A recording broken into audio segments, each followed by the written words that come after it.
തരം തിരുവേദം മനസമോദ വികാസം. റീബിഡിയോ ചർച്ച് എന്ന ഈ പഠന പരമ്പരയിലേക്ക് എല്ലാവർക്കും ഒരിക്കൽ കൂടെ സ്വാഗതം. ഇന്ന് നമ്മൾ ഈ പരമ്പരയിൽ പഠിക്കുന്ന വിഷയം പരിശുദ്ധാത്മ അഭിഷേകമെന്ന വിഷയമാണ്. പരിശുദ്ധാത്മാവ് വിശ്വാസിയിൽ ചെയ്യുന്ന ഒരു പ്രധാന പ്രവൃത്തിയാണ് പരിശുദ്ധാത്മ അഭിഷേകം. ഈ പരിശുദ്ധാത്മാഭിഷേകം ഒരു വിശ്വാസിക്ക് ലഭിക്കുന്നത് എങ്ങനെയാണ്?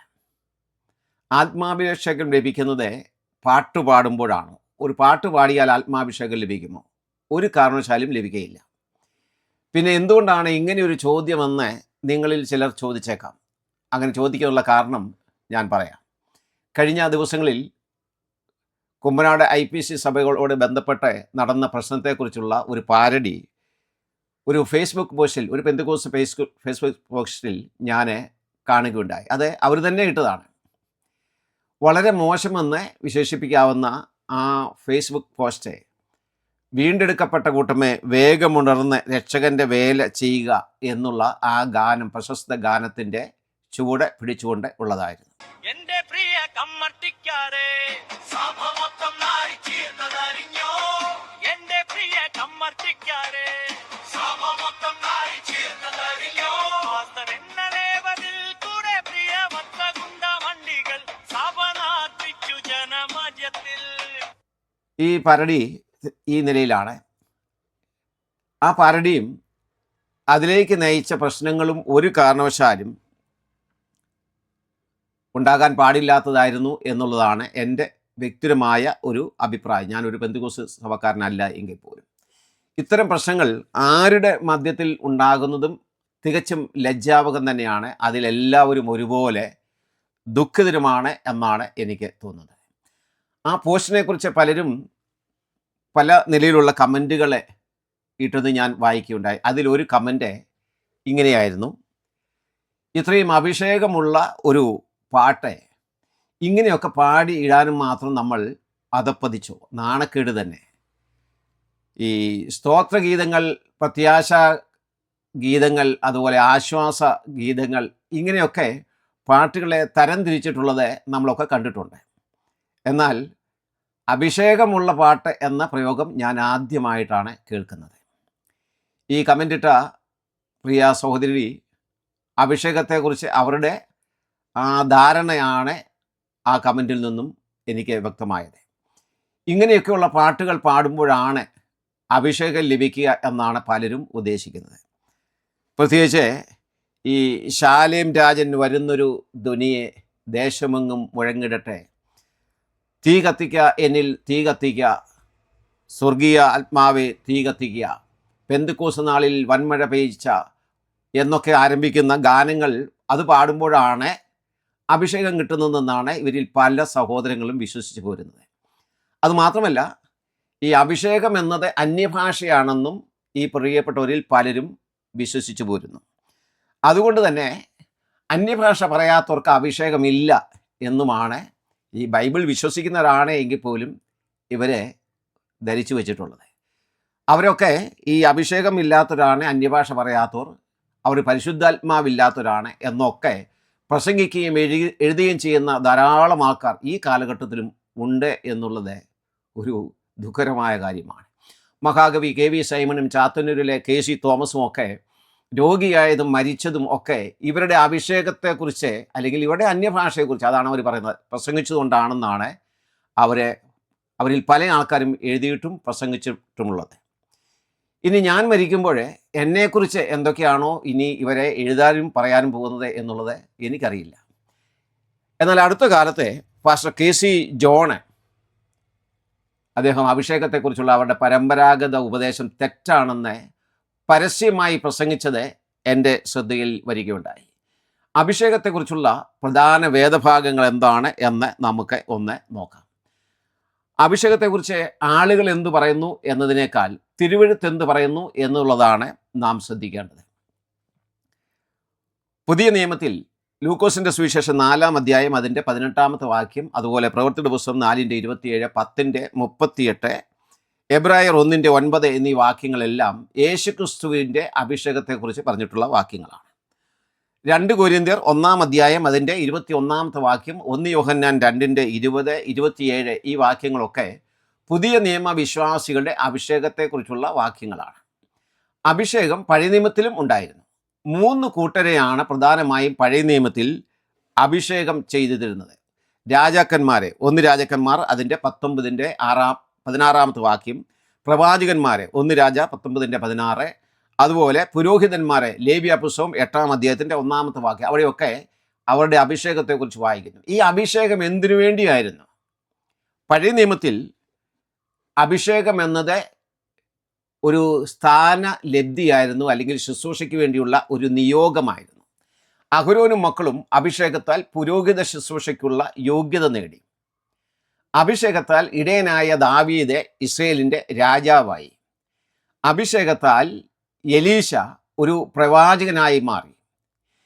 യേശുക്രിസ്തുവിൻ്റെ അഭിഷേകത്തെക്കുറിച്ച് യെശയ്യാവ് പറഞ്ഞത്, എളിയവരോടെ സദ്വർത്തമാനം ഘോഷിപ്പാൻ യഹോവ എന്നെ അഭിഷേകം ചെയ്തിരിക്കൊണ്ട് യഹോവയായ കർത്താവിൻ്റെ ആത്മാവ് എൻ്റെ മേലിരിക്കുന്നു.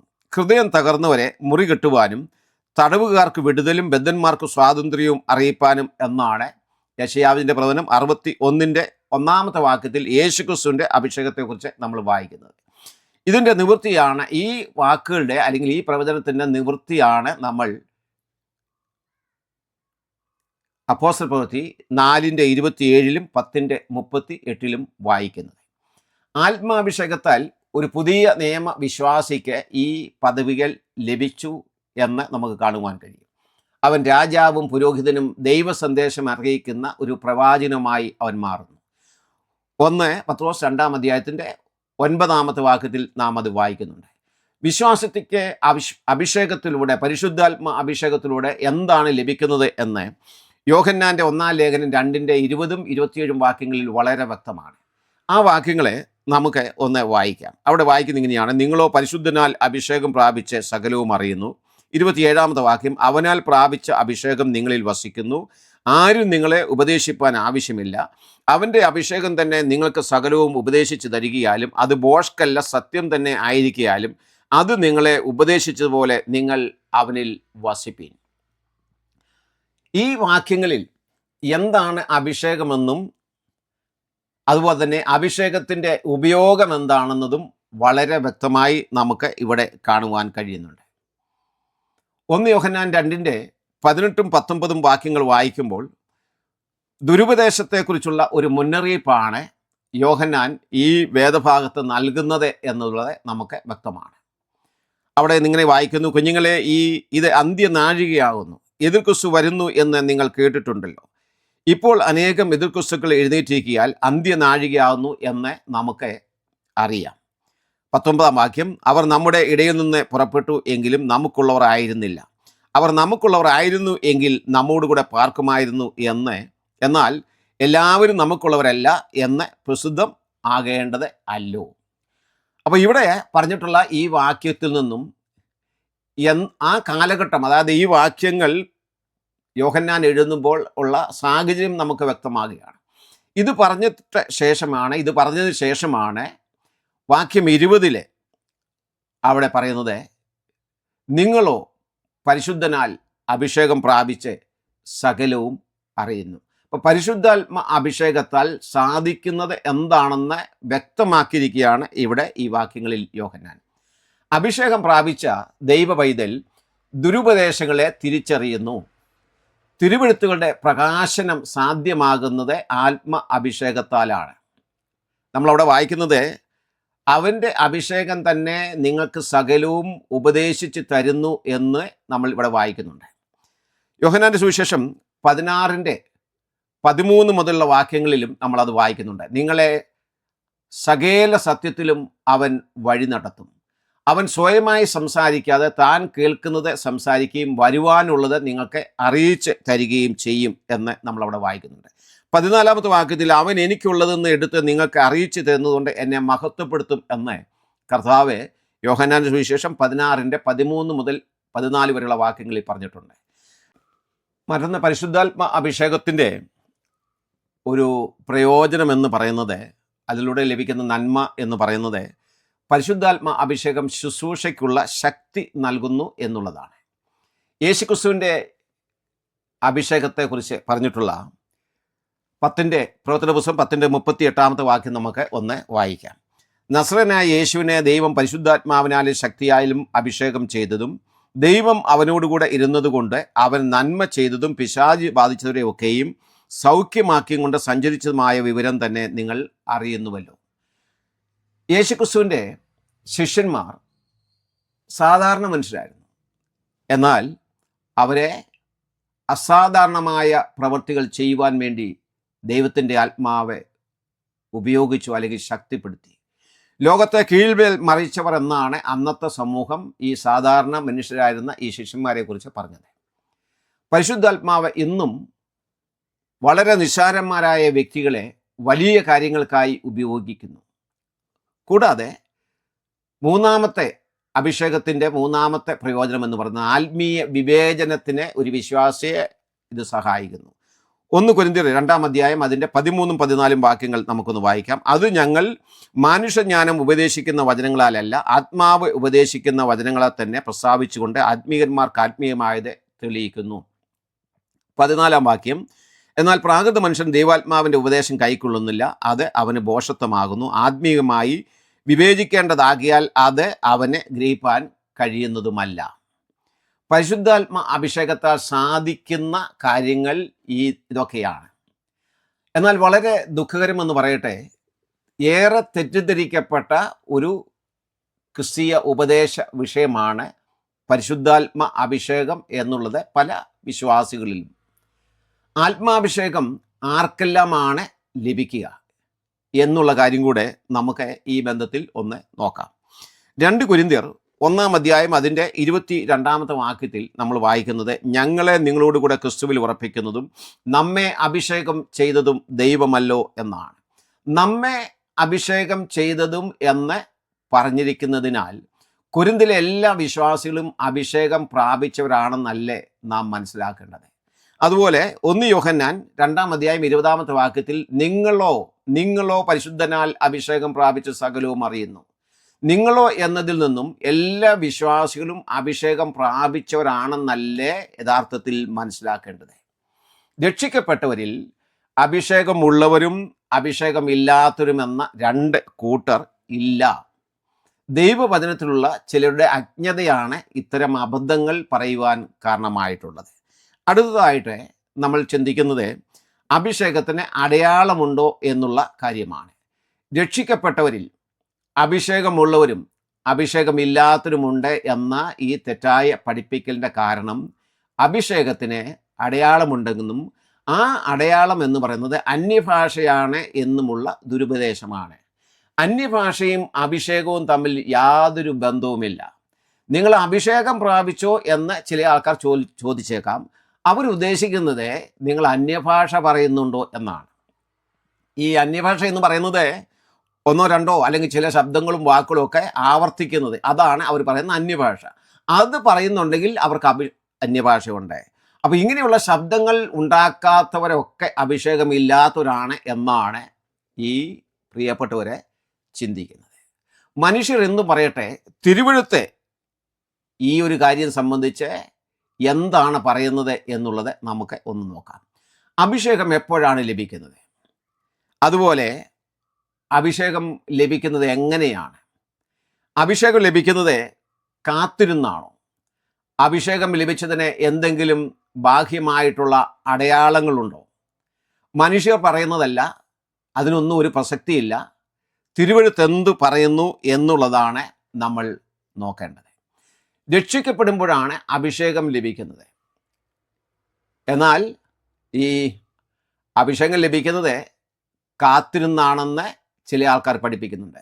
മുൻ കാലഘട്ടങ്ങളിലൊക്കെ എൻ്റെ ഓർമ്മയിൽ ഈ കാത്തിരിപ്പ് യോഗങ്ങൾ, അഭിഷേകം പ്രാപിക്കുന്നതിന് വേണ്ടിയുള്ള കാത്തിരിപ്പ് യോഗങ്ങൾ പോലും ഉണ്ടായിരുന്നു. ഞാൻ അന്യഭാഷ ലഭിക്കാൻ വേണ്ടി അന്യഭാഷ പറയുമ്പോൾ അഭിഷേകം ലഭിക്കുന്നു എന്നാണ് അവർ പറയുന്നത്. ഇന്ന് എന്തായിരുന്നാലും ഇങ്ങനെയുള്ള ഈ കാത്തിരിപ്പ് യോഗങ്ങളെക്കുറിച്ചുള്ള അറിവ് പല ആൾക്കാർക്കും ഇല്ല. പല സ്ഥലങ്ങളിലും ഇങ്ങനെയുള്ള യോഗങ്ങളുമില്ല.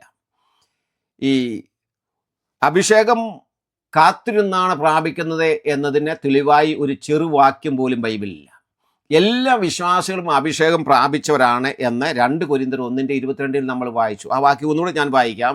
നമ്മെ അഭിഷേകം ചെയ്തതും ദൈവമല്ലോ. അതിൽ നിന്നും പരിശുദ്ധാത്മാഭിഷേകം ഇല്ലാത്ത ഒരൊറ്റ ആൾ പോലും വിശ്വാസികളില്ല എന്നത് വളരെ വ്യക്തമാണ്. രക്ഷിക്കപ്പെടുന്ന അതേ നിമിഷത്തിലാണ് ആത്മാഭിഷേകം ലഭിക്കുന്നത്. ആത്മാവില്ലാത്ത, അഭിഷേകമില്ലാത്ത ഒരൊറ്റ വിശ്വാസി പോലും ക്രിസ്തീയ വിശ്വാസികളിലില്ല. റോമാലേഖനം 8-ാം അധ്യായത്തിൻ്റെ 9-ാമത്തെ വാക്യം ഒന്ന് ശ്രദ്ധിച്ചു നോക്കിയേ. എല്ലാ സംശയങ്ങളുടെയും നിവാരണം അതിലൂടെ അവിടെ ലഭിക്കുന്നതാണ്.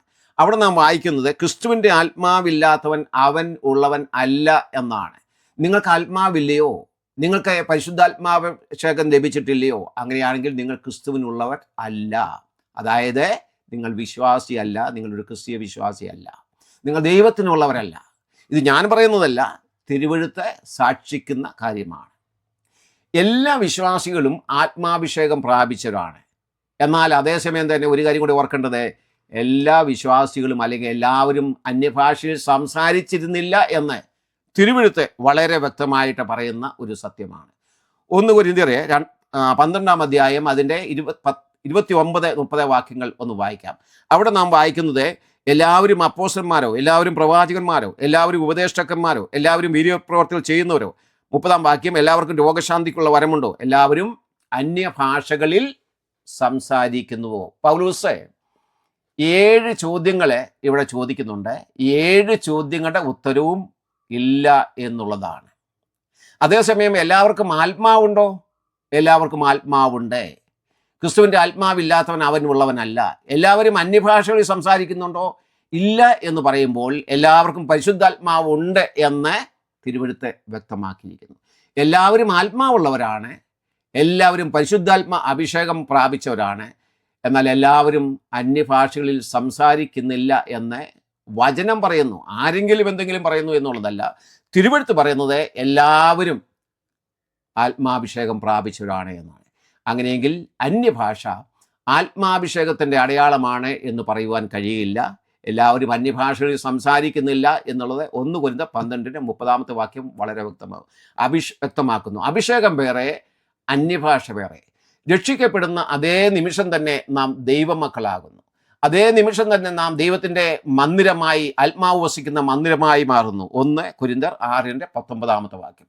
ദൈവാത്മാവ് നമ്മിൽ ആ നിമിഷത്തെ തന്നെ വാസം ചെയ്യുവാൻ ആരംഭിക്കുന്നു. ആത്മാവ് ലഭിക്കുന്നത് പാട്ടുപാടുമ്പോഴല്ല, പരിശുദ്ധാത്മാ അഭിഷേകം ലഭിക്കുന്നത് കാത്തിരുന്നല്ല, പാട്ടുപാടിയല്ല.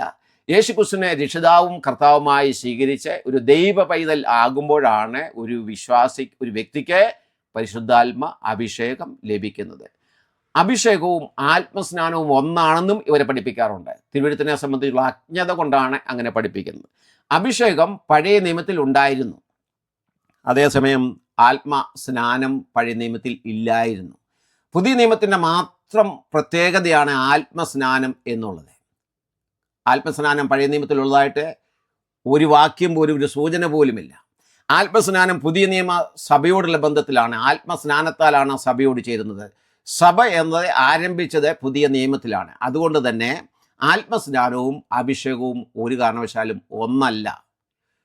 2 വാക്ക് അന്യഭാഷ എന്ന നിലയിൽ പറയുന്നതൊന്നും ആത്മാഭിഷേകമായി പ്രിയപ്പെട്ടവരെ ഒരിക്കലും തെറ്റിദ്ധരിക്കരുത്. ദൈവവചനം എന്തു പറയുന്നു എന്നുള്ളത് പരിശോധിക്കുക. പരിശുദ്ധാത്മാവിൻ്റെ സഹായത്താൽ തിരുവെഴുത്തുകൾ പഠിക്കുവാൻ നമുക്ക് ശ്രദ്ധിക്കാം. മുൻവിധികൾ മാറ്റിവെച്ച് നാം തിരുവെഴുത്ത് പരിശോധിക്കുക. അഭിഷേകം പാട്ടിലൂടെയല്ല ലഭിക്കുന്നത്, രക്ഷിക്കപ്പെടുന്ന സമയത്താണ്. രക്ഷിക്കപ്പെട്ട എല്ലാവരും അഭിഷിക്തരാണ്, എല്ലാവരും പരിശുദ്ധാത്മ പ്രാപണം ലഭിച്ച വ്യക്തികളാണ്, പരിശുദ്ധാത്മാവ് ലഭിച്ചവരാണ്. ദൈവം നമ്മെ സഹായിക്കട്ടെ. മറ്റൊരു വീഡിയോയുമായിട്ട് മറ്റൊരു സന്ദർഭത്തിൽ നമുക്ക് വീണ്ടും കാണാം. ദൈവം നമ്മെ അനുഗ്രഹിക്കുമാറാകട്ടെ.